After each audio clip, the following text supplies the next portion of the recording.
ಇದ್ದೇ ಇದೆ.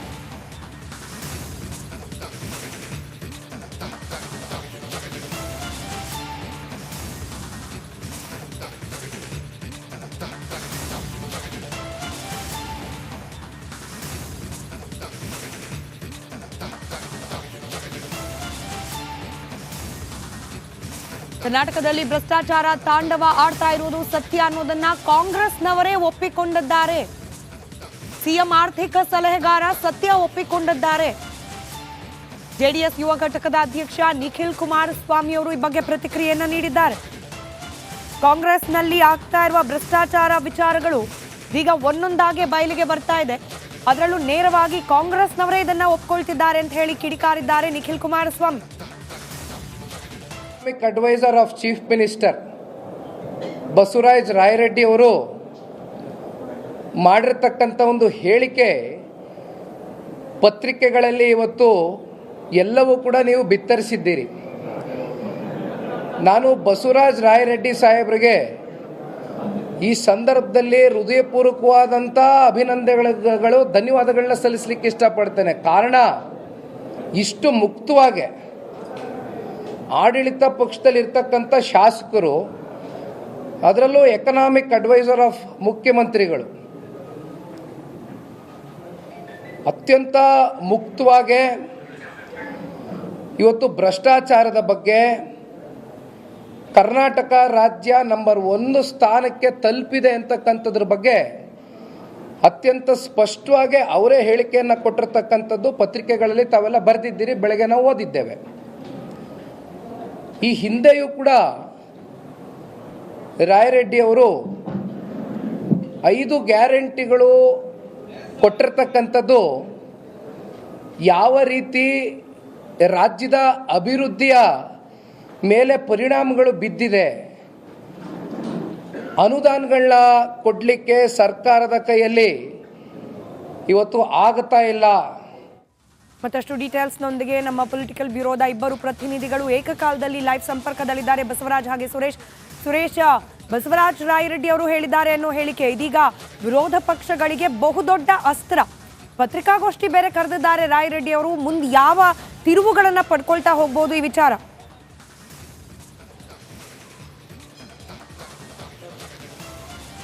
ಸ್ಮಿತಾ, ಬಸವರಾಜ ರಾಯರೆಡ್ಡಿ ಅವರು ಮುಖ್ಯಮಂತ್ರಿಯವರ ಆರ್ಥಿಕ ಸಲಹೆಗಾರರು ಕೂಡ. ಅವರು ಈ ಒಂದು ಹೇಳಿಕೆಯನ್ನು ಏನು ಕೊಟ್ಟಿದ್ದಾರೆ ಅದು ನಿಜಕ್ಕೂ ಕೂಡ ಸರ್ಕಾರದ ಮೇಲೆ ಖಂಡಿತವಾಗ್ಲೂ ಕೂಡ ಪರಿಣಾಮ ಬೀರುತ್ತೆ. ಜೊತೆಗೆ ಅವರ ಹೇಳಿಕೆ ಸದ್ಯ ವಿಪಕ್ಷಗಳಿಗೆ ದೊಡ್ಡ ಮಟ್ಟದಲ್ಲಿ ಆಹಾರ ಆಗಿರ್ತಕ್ಕಂಥದ್ದು ಮಾತ್ರ ಸುಳ್ಳಲ್ಲ. ನೋಡಿ, ಮುಖ್ಯಮಂತ್ರಿಯವರ ನೇಮಿಸಿರತಕ್ಕಂಥ ಆರ್ಥಿಕ ಸಲಹೆಗಾರ ಇಂತಹ ಒಂದು ಹೇಳಿಕೆಯನ್ನು ಕೊಟ್ಟಿದ್ದಾರೆ ಅಂತಂದಾಗ ನಿಜಕ್ಕೂ ಕೂಡ ಸರ್ಕಾರಕ್ಕೆ ಇದು ಕೇವಲ ನಮ್ಮ ರಾಜ್ಯ ಮಟ್ಟದಲ್ಲಿ ಅಲ್ಲ, ಇದು ರಾಷ್ಟ್ರ ಮಟ್ಟದಲ್ಲಿ ಕೂಡ ಸರ್ಕಾರಕ್ಕೆ ಒಂದು ರೀತಿಯಲ್ಲಿ ಕಸಿಪಿಸಿ ಉಂಟು ಮಾಡುವಂತಹ ಒಂದು ಹೇಳಿಕೆ ಆಗಿರ್ತಕ್ಕಂಥದ್ದು. ಇದೀಗ ಬಸವರಾಜ ರಾಯರೆಡ್ಡಿ ಅವರು ತಮ್ಮ ಹೇಳಿಕೆಯನ್ನು ಯಾವ ರೀತಿಯಾಗಿ ಸಮರ್ಥಿಸ್ಕೊಳ್ತಾರೋ ಗೊತ್ತಿಲ್ಲ, ಆದರೆ ಆಗಿರ್ತಕ್ಕಂಥ ಡ್ಯಾಮೇಜ್ ಇದೆಯಲ್ಲ ನಿಜಕ್ಕೂ ಕೂಡ ದೊಡ್ಡ ಮಟ್ಟದಲ್ಲಿ ಆಗಿರ್ತಕ್ಕಂಥದ್ದು.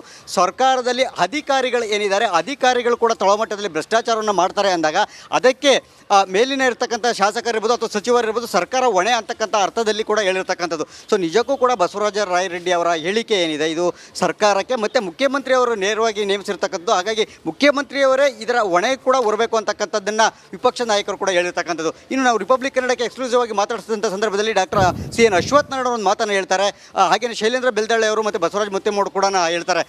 ನೇರವಾಗಿ ಇದರ ಒಂದು ಜವಾಬ್ದಾರಿ ಅಂದರೆ ಏನು ಬಸವರಾಜ ರಾಯರೆಡ್ಡಿ ಅವರ ಹೇಳಿಕೆ ಇದೆ, ಇದರ ಒಂದು ಹೇಳಿಕೆಯ ಹೊಣೆ ಮತ್ತು ಜವಾಬ್ದಾರಿಯನ್ನು ನೇರವಾಗಿ ಮುಖ್ಯಮಂತ್ರಿಯವರೇ ವಹಿಸ್ಕೋಬೇಕು ಮತ್ತು ಮುಖ್ಯಮಂತ್ರಿಯವರು ಇದಕ್ಕೆ ಒಂದು ಸ್ಪಷ್ಟನೆಯನ್ನು ಕೊಡಬೇಕು ಅಂತಕ್ಕಂಥ ಮಾತನ್ನು ಕೂಡ ಆಗ್ರಹಿಸಿರ್ತಕ್ಕಂಥದ್ದು. ಈ ಹಿಂದೆನೂ ಕೂಡ ಬಸವರಾಜ ರಾಯರೆಡ್ಡಿ ಅವರು ಕೇವಲ ಇದು ಹೊಸದಾಗಿ ಹೇಳಿಕೆ ಕೊಡೋದಂಥದ್ದಲ್ಲ, ಅವರು ನೇರವಾಗಿ ಬಹಿರಂಗವಾಗಿ ಅಂದರೆ ಸದನದಲ್ಲಿಯೂ ಕೂಡ ನನ್ನ ಸರ್ಕಾರದ ವಿರುದ್ಧವೇ ಸರ್ಕಾರಕ್ಕೆ ಕಿವಿ ಹಿಂಡುವ ಕೆಲಸವನ್ನು ಮಾಡ್ತಾಯಿದ್ರು. ಆದರೆ ಒಂದು ಸಂವಾದ ಕಾರ್ಯಕ್ರಮದಲ್ಲಿ ಈ ಒಂದು ಹೇಳಿಕೆ ಏನು ಕೊಟ್ಟಿದ್ದಾರೆ, ಭ್ರಷ್ಟಾಚಾರದಲ್ಲಿ ಕರ್ನಾಟಕವೇ ನಂಬರ್ 1 ಅಂತಕ್ಕಂಥದ್ದು ಅವರ ಹೇಳಿಕೆ ಅಧಿಕೃತವಾಗಿ ಸರ್ಕಾರವೇ ಹೇಳ್ಕೊಂಡಿರ್ತಕ್ಕಂಥದ್ದು ಮತ್ತು ಸರ್ಕಾರವೇ ಒಪ್ಕೊಂಡಂಥ ಒಂದು ಹೇಳಿಕೆ ಆಗಿರ್ತಕ್ಕಂಥದ್ದು. ಸೊ ಹೀಗಾಗಿ ಇಡೀ ಈ ಒಂದು ಹೇಳಿಕೆ ಏನಿದೆ ಇಡೀ ಸರ್ಕಾರವೇ ತಲೆ ತಗ್ಗಿಸುವಂಥದ್ದು, ಜೊತೆಗೆ ಇಡೀ ಸರ್ಕಾರವೇ ಇದಕ್ಕೆ ಸ್ಪಷ್ಟನೆ ಕೊಡಬೇಕಾಗಿರ್ತಕ್ಕಂಥದ್ದು ಕೂಡ.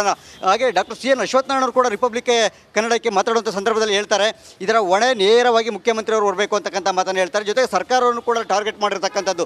ಇನ್ನು ಈ ಒಂದು ಹೇಳಿಕೆ ಏನಿದೆ ಸ್ಮಿತಾ, ಇವತ್ತಿಗೆ ಅಷ್ಟೇ ಸೀಮಿತ ಆಗಿಲ್ಲ ಈ ಹೇಳಿಕೆ.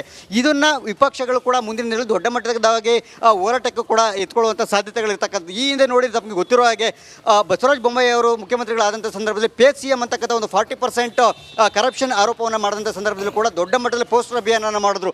ಇದು ಕೇವಲ ಕರ್ನಾಟಕದಲ್ಲಿ ಮಾತ್ರ ಆಗಲಿಲ್ಲ, ಇದು ರಾಷ್ಟ್ರ ಮಟ್ಟದಲ್ಲಿ ಕೂಡ ಹೋರಾಟ ಆಗಿದ್ದಂಥದ್ದು. ಸೊ ಅದೇ ರೀತಿಯಾಗಿ ಇವತ್ತಿನ ಒಂದು ಬಸವರಾಜ ರಾಯರೆಡ್ಡಿ ಅವರ ಹೇಳಿಕೆ ನಿಜಕ್ಕೂ ಕೂಡ ಸರ್ಕಾರಕ್ಕೆ ಒಂದು ರೀತಿಯ ಸಂಕಷ್ಟ, ಜೊತೆಗೆ ಮುಜುಗರ ಉಂಟು ಮಾಡಿರ್ತಕ್ಕಂಥದ್ದು ಮಾತ್ರ ಸುಳ್ಳಲ್ಲ. ಇದೇ ವಿಚಾರವಾಗಿ ನಾಳೆ ಮತ್ತೆ ಬಿಜೆಪಿಯ ಶಾಸಕರು ನಾಳೆಯೂ ಕೂಡ ಇದೇ ವಿಚಾರವನ್ನು ಮುಂದಿಟ್ಕೊಂಡು ಮತ್ತೆ ಸರ್ಕಾರವನ್ನು ತರಾಟೆಗೆ ತೆಗೆದುಕೊಳ್ಳುವಂತಹ ಸಾಧ್ಯತೆಗಳು ದಟ್ಟವಾಗಿರ್ತಕ್ಕಂಥದ್ದು. Smita, Suresh just hold. ಹಾಗೆ ಬಸವರಾಜ್ ಕೂಡ ನೇರ ಸಂಪರ್ಕದಲ್ಲಿದ್ದಾರೆ. ಬಸವರಾಜ, ರಾಯರೆಡ್ಡಿ ಅವರ ಈ ಹೇಳಿಕೆ ಇದೆಯಲ್ಲ, ಇದು ಸರ್ಕಾರಕ್ಕೆ ಎಷ್ಟು ಮುಜುಗರವನ್ನ ತಂದಿಡುವ ಪರಿಸ್ಥಿತಿ ಈಗ ನಿರ್ಮಾಣ ಮಾಡಿದೆ, ಇದನ್ನು ಹೆಂಗ್ ಸಮರ್ಥನೆ ಮಾಡ್ಕೋತಾರೆ ಅಂತ ಬಸವರಾಜ್?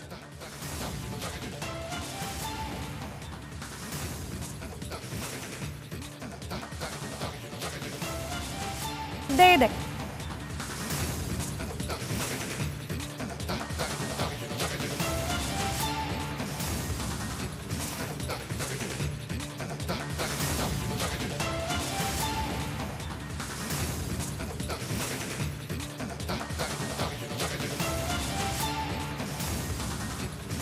ಕರ್ನಾಟಕದಲ್ಲಿ ಭ್ರಷ್ಟಾಚಾರ ತಾಂಡವ ಆಡ್ತಾ ಇರುವುದು ಸತ್ಯ ಅನ್ನೋದನ್ನ ಕಾಂಗ್ರೆಸ್ನವರೇ ಒಪ್ಪಿಕೊಂಡಿದ್ದಾರೆ. ಸಿಎಂ ಆರ್ಥಿಕ ಸಲಹೆಗಾರ ಸತ್ಯ ಒಪ್ಪಿಕೊಂಡಿದ್ದಾರೆ. ಜೆಡಿಎಸ್ ಯುವ ಘಟಕದ ಅಧ್ಯಕ್ಷ ನಿಖಿಲ್ ಕುಮಾರಸ್ವಾಮಿ ಅವರು ಈ ಬಗ್ಗೆ ಪ್ರತಿಕ್ರಿಯೆಯನ್ನ ನೀಡಿದ್ದಾರೆ. ಕಾಂಗ್ರೆಸ್ನಲ್ಲಿ ಆಗ್ತಾ ಇರುವ ಭ್ರಷ್ಟಾಚಾರ ವಿಚಾರಗಳು ಈಗ ಒಂದೊಂದಾಗೆ ಬಯಲಿಗೆ ಬರ್ತಾ ಇದೆ. ಅದರಲ್ಲೂ ನೇರವಾಗಿ ಕಾಂಗ್ರೆಸ್ನವರೇ ಇದನ್ನ ಒಪ್ಕೊಳ್ತಿದ್ದಾರೆ ಅಂತ ಹೇಳಿ ಕಿಡಿಕಾರಿದ್ದಾರೆ Nikhil Kumaraswamy. Adviser of chief minister Basavaraj Rayareddy ಅವರು ಮಾಡಿರ್ತಕ್ಕಂಥ ಒಂದು ಹೇಳಿಕೆ ಪತ್ರಿಕೆಗಳಲ್ಲಿ ಇವತ್ತು ಎಲ್ಲವೂ ಕೂಡ ನೀವು ಬಿತ್ತರಿಸಿದ್ದೀರಿ. ನಾನು ಬಸವರಾಜ ರಾಯರೆಡ್ಡಿ ಸಾಹೇಬರಿಗೆ ಈ ಸಂದರ್ಭದಲ್ಲಿ ಹೃದಯಪೂರ್ವಕವಾದಂಥ ಅಭಿನಂದನೆಗಳು, ಧನ್ಯವಾದಗಳನ್ನ ಸಲ್ಲಿಸಲಿಕ್ಕೆ ಇಷ್ಟಪಡ್ತೇನೆ. ಕಾರಣ, ಇಷ್ಟು ಮುಕ್ತವಾಗಿ ಆಡಳಿತ ಪಕ್ಷದಲ್ಲಿರ್ತಕ್ಕಂಥ ಶಾಸಕರು, ಅದರಲ್ಲೂ ಎಕನಾಮಿಕ್ ಅಡ್ವೈಸರ್ ಆಫ್ ಮುಖ್ಯಮಂತ್ರಿಗಳು ಅತ್ಯಂತ ಮುಕ್ತವಾಗಿ ಇವತ್ತು ಭ್ರಷ್ಟಾಚಾರದ ಬಗ್ಗೆ ಕರ್ನಾಟಕ ರಾಜ್ಯ ನಂಬರ್ 1 ಸ್ಥಾನಕ್ಕೆ ತಲುಪಿದೆ ಅಂತಕ್ಕಂಥದ್ರ ಬಗ್ಗೆ ಅತ್ಯಂತ ಸ್ಪಷ್ಟವಾಗಿ ಅವರೇ ಹೇಳಿಕೆಯನ್ನು ಕೊಟ್ಟಿರ್ತಕ್ಕಂಥದ್ದು ಪತ್ರಿಕೆಗಳಲ್ಲಿ ತಾವೆಲ್ಲ ಬರೆದಿದ್ದೀರಿ, ಬೆಳಗ್ಗೆ ನಾವು ಓದಿದ್ದೇವೆ. ಈ ಹಿಂದೆಯೂ ಕೂಡ ರಾಯರೆಡ್ಡಿ ಅವರು 5 ಗ್ಯಾರಂಟಿಗಳು ಕೊಟ್ಟಿರ್ತಕ್ಕಂಥದ್ದು ಯಾವ ರೀತಿ ರಾಜ್ಯದ ಅಭಿವೃದ್ಧಿಯ ಮೇಲೆ ಪರಿಣಾಮಗಳು ಬಿದ್ದಿದೆ, ಅನುದಾನಗಳನ್ನ ಕೊಡಲಿಕ್ಕೆ ಸರ್ಕಾರದ ಕೈಯಲ್ಲಿ ಇವತ್ತು ಆಗ್ತಾ ಇಲ್ಲ. ಮತ್ತಷ್ಟು ಡೀಟೇಲ್ಸ್ನೊಂದಿಗೆ ನಮ್ಮ ಪೊಲಿಟಿಕಲ್ ಬ್ಯೂರೋದ ಇಬ್ಬರು ಪ್ರತಿನಿಧಿಗಳು ಏಕಕಾಲದಲ್ಲಿ ಲೈವ್ ಸಂಪರ್ಕದಲ್ಲಿದ್ದಾರೆ, ಬಸವರಾಜ್ ಹಾಗೆ ಸುರೇಶ್. ಬಸವರಾಜ ರಾಯರೆಡ್ಡಿ ಅವರು ಹೇಳಿದ್ದಾರೆ ಅನ್ನೋ ಹೇಳಿಕೆ ಇದೀಗ ವಿರೋಧ ಪಕ್ಷಗಳಿಗೆ ಬಹುದೊಡ್ಡ ಅಸ್ತ್ರ